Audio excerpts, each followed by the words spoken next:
Yo, what's going on YouTube and welcome back to Goal Line Hockey. It's your boy Kevin Forte. So today we are talking about the Boston Bruins and some of the moves they made here at this year's NHL free agent frenzy. So it's been an active offseason so far for the Boston Bruins, and I think for the better. So we're going to look at some of the guys that departed the franchise.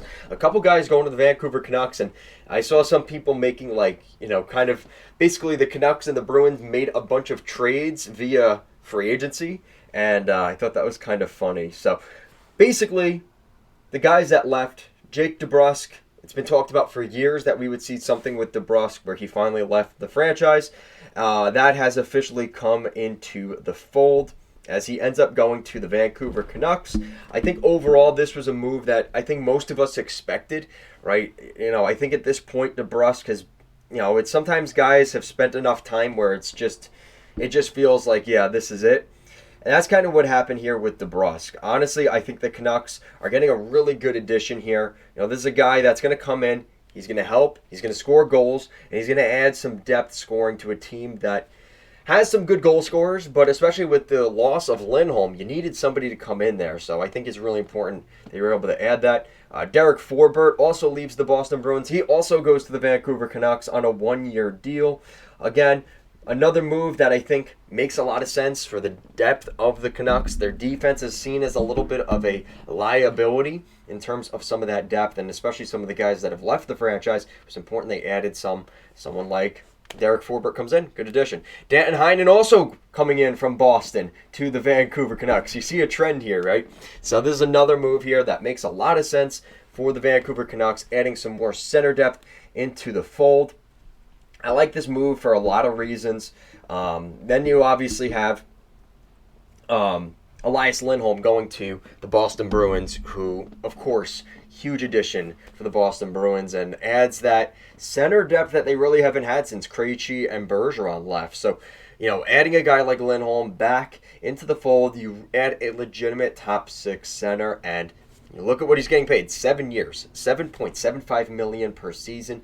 This is a big boy contract for Elias Lindholm, and for the Boston Bruins, they're hoping they get the version of him they saw at the end of the season and during the Stanley Cup playoffs, and not the version they saw when he first got to Vancouver, because those are totally different versions of Elias Lindholm. This deal definitely has a lot of risk attached to it, which I think is an interesting move by the Bruins. This is a move that you're going from one of the best players available in the free agency market. You had the money, and they addressed a serious need, right? No matter what was going to happen here, they couldn't stay with what they had last year. They needed to add another center. So I love this move for the Bruins. It could come back to bite them in the butt. And you know what? That's how free agency works sometimes. Sometimes you win big, and sometimes you lose really big. But I think for the Bruins, this was a worthy risk, and I think the reward will be worth it if it does indeed work out.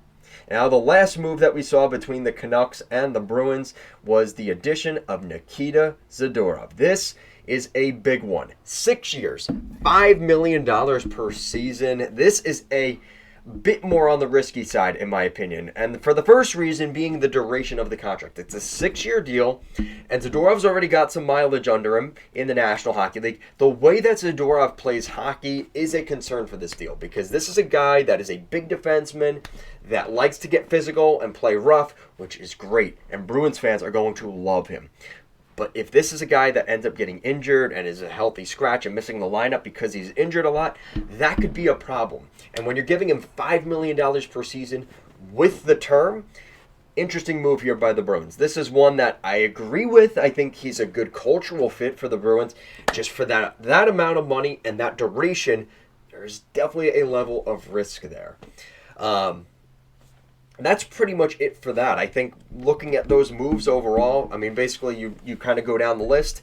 Danton Heinen, Derek Forbort, and DeBrusk go from Boston to Vancouver, and from Vancouver, Big Z, Nikita Zadorov, and Elias Lindholm go the other way from Vancouver to Boston. Like I said, all of these make a lot of sense for the team needs. It's just kind of interesting. I wonder, were the Bruins like, damn, why are the Canucks grabbing all their players? We're going to go back and grab some of theirs. I don't know how that really worked, but it is kind of funny to see how much just basically crossing paths both of these teams have had with each other so far in the first day of free agency. And like I said, for the Bruins, this is huge because I think they needed that extra defensive help. And that's why they were I mean, not to say they were desperate, but they needed to add Zadorov here.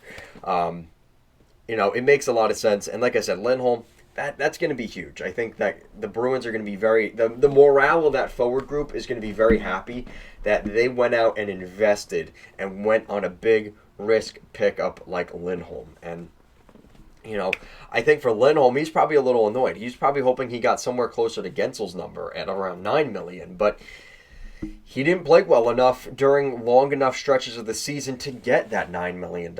And I think this is a lesson for other players around the league, and we see this all the time. And I think this is going to end up helping the Bruins, but who knows if I remember last year we were talking about how Lindholm could get traded to the Bruins. Like, the Bruins have had Elias Lindholm on their radar for a long time. So this is one that is probably one of the least shocking signings of free agency. It made a lot of sense. So, what else do I want to talk about here before we close out? I guess if we're talking about contracts, I think honestly, with what the Canucks did, I think Canucks fans are gonna be quite happy with it. Like I said, for the Canucks side of things here, they wanted to keep Lindholm, right? You don't go out and get a guy like Lindholm before the deadline and expect him to leave, right? That's never the expectation, and they didn't trade as much as a lot of teams were maybe saying they could have, but still, they lost some pretty good assets and draft capital in that move. So it's a move that, looking back, Canucks fans are probably a little disappointed, but that's okay. I think that the Canucks have enough good young players and talent around there that it's not going to be an end-all breaking of the Canucks. And I think they saw that bad version of Elias Lindholm, and they're probably thinking the Bruins probably overpaid here for Elias Lindholm. So, depending on what side of the stick you're on, you're going to say, maybe sour grapes from the Canucks fans that he's not that good anyway, so why would we sign him? And then for the Bruins side of things, they're just happy because they have the new shiny toy that they gave a lot of money to, and they're hoping it works out. So, anyway, that's going to do it for today's video, guys. If you like this content, want to see more videos like it, make sure to like, comment, share, and subscribe to the channel. We'll be posting videos throughout the summer. I know it's been a little bit of a hiatus for the last couple of weeks. It's probably going to be a little bit of a layover here over the next few weeks as well, probably for the next month. Probably once we get into August, I'll be able to make more consistent content, but I'll do the best that I can as things are progressing for myself. But I personally am very, happy to have you guys watching the videos and the shorts. If you're not subscribed to the channel, like I said, we've got the YouTube shorts on here as well. As always, guys, thank you so much for watching today's video, and I'll see you again next time.